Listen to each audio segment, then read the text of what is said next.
জয়গুরু দাদা ও মায়েরা, আজকে আপনাদের বলবো শ্রী শ্রী ঠাকুর ভক্তদের কিভাবে প্রেরণা দিতেন। একদিন এক ভক্ত ঝুড়িতে করে কিছু আনাজপাতি নিয়ে এসেছে শ্রী শ্রী ঠাকুরের জন্য। ঝুড়িটি কাপড়ে ঢাকা। সাধারণত এরকম কেউ আনলে শ্রী শ্রী ঠাকুর কখনো দেখতে চান, কখনো বা না দেখেই শ্রী শ্রী বড়মার রান্নাঘরে দিয়ে আসতে বলেন। যাকে যেমন বলেন সে তাই করে। এই ভক্তটিকেও আনাজপাতির কথা শুনে শ্রী শ্রী বড়মার কাছে দিয়ে আসতে বললেন। তাতে ভক্তটির মন খুশি নয়। তার ভাবনা, ঠাকুর একটু দেখবেন না কত কী এনেছি। সে বলে ফেলল, আপনাকে একটু দেখিয়ে নিই। উপস্থিত সেবকবৃন্দ একটু কড়া ভাষাতেই তাকে বললেন, ঠাকুর তো বড়মার কাছে দিয়ে আসতে বললেন, আবার দেখাবার কি আছে। ভক্তটি অনিচ্ছা সত্ত্বেও ঝুড়ি তুলছে। তখন শ্রী শ্রী ঠাকুর মুচকি হেসে তার দিকে তাকিয়ে বললেন, ঢাকে ঢুলে পূজা অহংকার হয় মনে মনে, চুপিসারে করবে পূজা জানবে না গো জগৎজনে।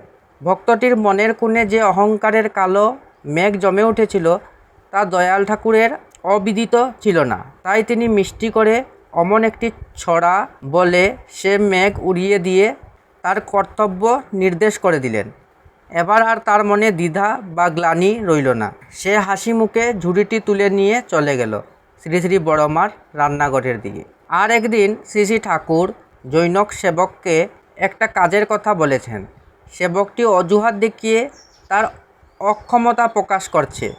বলছে কাজটি করতে গেলে যেসব উপচারের দরকার তা তার কাছে নেই ইত্যাদি।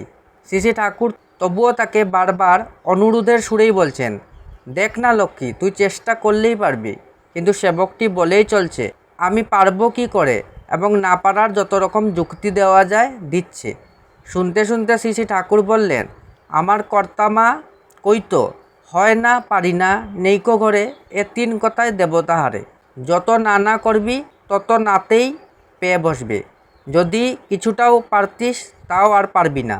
শ্রী শ্রী ঠাকুরের কথা ও ওই ছড়াটির উপস্থাপনের মধ্যে এমন কিছু প্রেরণা ছিল যার ফলে সেবকটি মনে যেন আত্মবিশ্বাস ফিরে এলো। সে সুস্থ মন নিয়ে উঠে দাঁড়ালো এবং কাজটি করবার ধান্দায় বেরিয়ে পড়ল। এইটি প্রিয়পরম দেবীপ্রসাদ মুখোপাধ্যায়ের থেকে নেওয়া হয়েছে।